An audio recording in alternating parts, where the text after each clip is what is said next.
Good morning बच्चों। आज हम एक्सरसाइज 3.3 पढ़ने से पहले हम 10 की विभाज्यता के बारे में जानेंगे। तो पहले हम विभाज्यता के बारे में पढ़ लें कि 2, 3, 4, 5, 6, 8, 9 या 10 से कोई संख्या भाज्य है या नहीं है। हम बिना संख्या में सीधे भाग दिए हुए ही बता सकते हैं। उसमें देखो, सबसे पहले है 10 से विभाज्यता का नियम। 10 से कोई संख्या भाज्य है या नहीं, मतलब 10 में भाग जाता है या नहीं है। तो आप देखो, जैसे 10, 20, 30, 10 के गुणक 10 के पारे में यही आते हैं, 10, 20, 30, 40, 50, 60, 70, 80। तो आपने इनमें एक गुण देखा कॉमन, सब में इकाई अंक में 0 आ रहा है। तो इसका मतलब है कि जब किसी भी संख्या में इकाई अंक में 0 आए तो वो संख्या जो है वो 10 से भाज्य होती है। अब आगे के नियम देखो।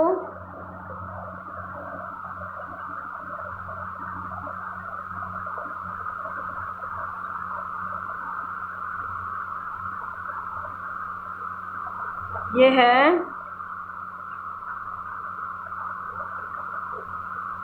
ठीक है, ये रहा आपका, देखो बुक का है ये पेज, ठीक है, क्योंकि बुक से पहले आपको ये पढ़ना बहुत ज़रूरी है। अब देखिए, अगला है 5 से विभाज्यता का नियम। 10 का हमने पढ़ा। 10 के लिए क्या जरूरी था कि इकाई अंक में 0 हो तो 10 से भाज्य होगा। 5 से विभाज्यता के लिए 5 का पहाड़ा अगर आप बोलते हो या 5 का गुणक देखते हो तो क्या आता है? 5, 10, 15, 20, 25, 30, 35, 40, 45, 50, 55 यूँ आता है। तो इसका मतलब है कॉमन चीज़ क्या आ रही है कि इकाई अंक में या तो 0 हो या हो 5।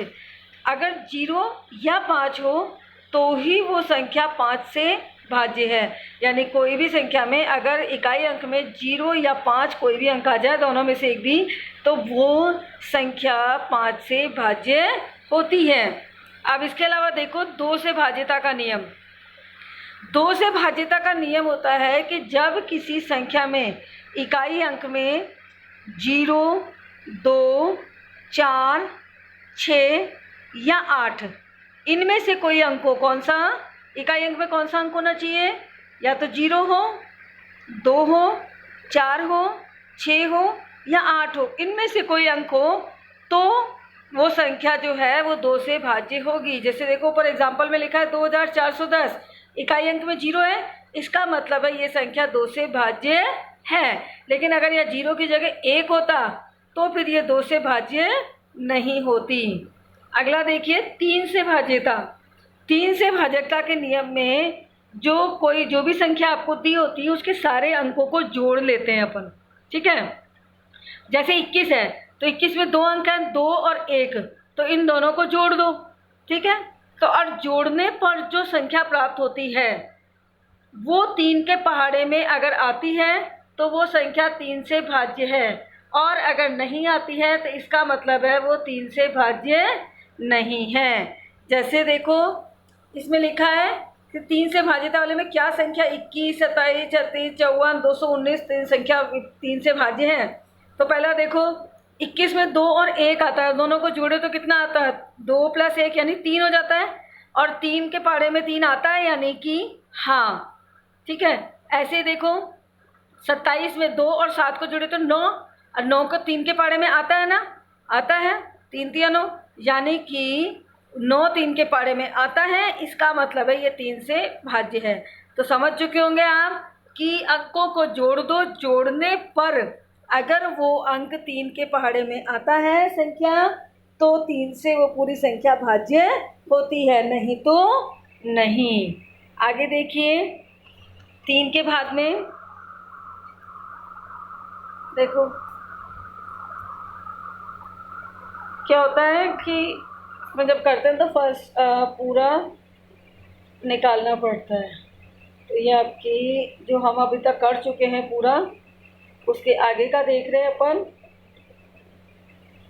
ये 5 से भाज्यता, 2 से भाज्यता पढ़ चुके हैं। देखिए अब 5 के और 2 की भी हो चुकी है, तो यानी अब हम पढ़ेंगे 6 से भाज्यता का नियम। क्या पढ़ेंगे? 6 से भाज्यता। 6 से भाज्यता में अगर कोई संख्या 2 से भी भाज्य है और 3 से भी भाज्य, अगर दोनों से भाज्य है तब तो समझ लो कि वो संख्या 6 से भाज्य होगी। लेकिन अगर वो दोनों में से एक से भाज्य और एक से नहीं है तो फिर समझ लो कि वो संख्या 6 से भाज्य नहीं है। जैसे देखो आपको 18 देखो लिखा हुआ भी है। 18 जो है इसमें इकाई अंक में 8 है, इसका मतलब है 18 2 से भाज्य है। अब जरा 3 की भी देख लें तो 8 में इसमें 1 + 8 अगर दोनों को जोड़े तो कितना होता है 9, और 9 3 के पहाड़े में आता है, तो इसका मतलब है कि ये 3 से भी भाज्य है। और जब ये 2 और 3 दोनों से भाज्य है इसलिए 18 6 से भी भाज्य होगा। ऐसे ही आप देखो एक एग्जाम्पल आपका 27 दे रखा है।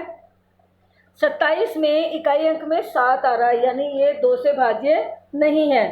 अब जोड़े तो 7 और 2 9, 9 3 के पहाड़े में आता है यानी 3 से भाज्य है। लेकिन ये 2 से भाज्य नहीं और 3 से है, यानी 1 से और 1 से नहीं है, तो इसका मतलब है 6 से भाज्य नहीं होगा। समझ चुके होंगे उम्मीद है बच्चों। अगला है 4 से भाजकता का नियम। 4 से भाजकता के नियम के लिए अपने को क्या करना पड़ता है, इकाई और दहाई 2 अंकों को देख लो, जो इकाई अंक पे आ रहे हैं और दहाई अंक पे, ये दोनों अंक मिला के अगर 4 के पहाड़े में वो आ रहा है, 4 से भाज्य हो रहा है, तो इसका मतलब है कि कितनी भी बड़ी संख्या हो आप बता सकते हो कि वो संख्या 4 से भाज्य है। जैसे देखो ऊपर देखो, आप जैसे आप पढ़ रहे हो कि क्या आप 3 अंकों की कोई ऐसी संख्या बता सकते हैं जो 4 से भाज्य? हाँ, ऐसी संख्या जैसे देखो 212। अब 212 में इकाई अंक पे 2 है और दहाई अंक पे 1 है, यानी 2 अंक मिलाएं तो 12 आता है। अब 12 4 के पहाड़े में आ रहा है तो हम बिना भाग दिए कह सकते हैं कि 212 4 से भाज्य है। ऐसे देखो एक और है 1936, इसमें इकाई और दहाई अंक पे आने वाली संख्या बनती है 36, और 36 में 4 का भाग जाता है, इसका मतलब है ये भी 4 से भाज्य है। अगला देखिए 8 से भाजकता। 8 से भाजकता के नियम के लिए इन संख्याओं में इकाई दहाई और सैकड़ा 3 संख्याओं को मिला लेते हैं, और अगर ये 3 संख्याएं कुल मिला के 8 से इनमें भाग जा रहा है तो इसका मतलब है वो 8 से भाज्य, और नहीं जाता है तो नहीं, चाहे कितनी बड़ी संख्या। आप देखो जैसे नीचे उदाहरणार्थ लिखा हुआ है उसमें 9216, तो इसमें 216 इकाई दहाई और सैकड़ा 3 अंक मिला के कितने होते हैं 216, और 216 में 8 से अगर आप भाग देंगे तो 216 में 8 का भाग चला जाएगा, तो हम बिना लंबा भाग दिए कह सकते हैं कि 9216 8 से भाज्य है। ठीक है। अब नेक्स्ट जो है एक होता है 11 से भाजकता का नियम। ठीक है, तो ज़रा देखो 11 से भाजकता के नियम के लिए हमने 2 का देख लिया, 3 का देख लिया, 5 का देख लिया, 4 का देख लिया, 6 का देख लिया और 8 का भी देख लिया है, ठीक, और 9 का भी। अब हम देखेंगे किसकी, 11 की भाजकता और 9 की भाजकता। तो देखिए सबसे पहले 9 की भाजकता देखिए।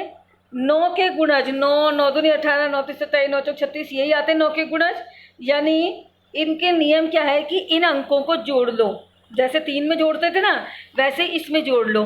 अंकों को जोड़ने पर अगर वो 9 के पहाड़े में आ रहा है तो इसका मतलब है वो 9 से भाज्य है। जैसे 18 में 1 और 8 दोनों को जोड़ो तो कितना आया 9, और 9 9 के पहाड़े में आता है, यानी 18 9 से भाज्य है। 54 देखो, 54 में 5 और 4 दो अंक आ रहे हैं, दोनों को जोड़ते ही कितना आता है 9, और 9 के पहाड़े में 9 आ रहा है, इसका मतलब है ये भी 54 भी 9 से भाज्य है। यानी हमने क्या किया, अंकों को जोड़ा और जोड़ के वो संख्या देखी कि वो 9 के पहाड़े में आ रही है या नहीं आ रही है, तो हमें पता चल गया कि वो 9 से भाज्य है या नहीं है।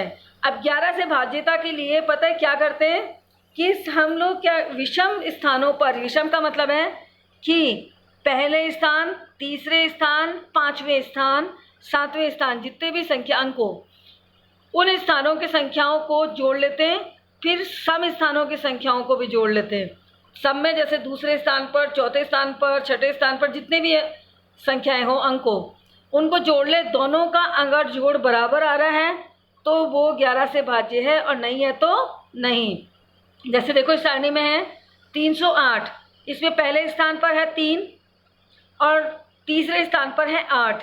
तो मैंने ऊपर लिखा है देखो सारणी में, विषम स्थानों का योग करो, तो 8 और 3 को जोड़ो तो कितना आ रहा है 11। और अगर सम स्थानों पे देखें तो दूसरे नंबर पे आ रहा है 0 और चौथे नंबर पे कोई संख्या है ही नहीं। तो यानी कि अगर दोनों तरफ का अंतर क्या आ रहा है 0 नहीं आ रहा है, यानी दोनों समान नहीं है। वैसे देख लो दोनों समान नहीं है, तो इसका मतलब है ये 11 से भाज्य नहीं है। अगला देखो, इसमें 1331 लिखा है। पहले स्थान पर है 1 और तीसरे स्थान पर है 3, तो 1 और 3 मिला के हो गया 4। सम स्थानों वाला देखो, दूसरे स्थान पर है 3 और चौथे स्थान पर है 1, तो 3 और 1 को जोड़ा तो कितना आया 4। दोनों तरफ आंसर बराबर आ रहा है, इसका मतलब है ये 11 से भाज्य है। तो इस तरह से हम बिना एक्चुअल में भाग दिए हुए सीधे बता सकते हैं कि ये संख्या भाज्य है या नहीं। थैंक यू बच्चों। क्वेश्चन आंसर करेंगे हम नेक्स्ट क्लास के अंदर।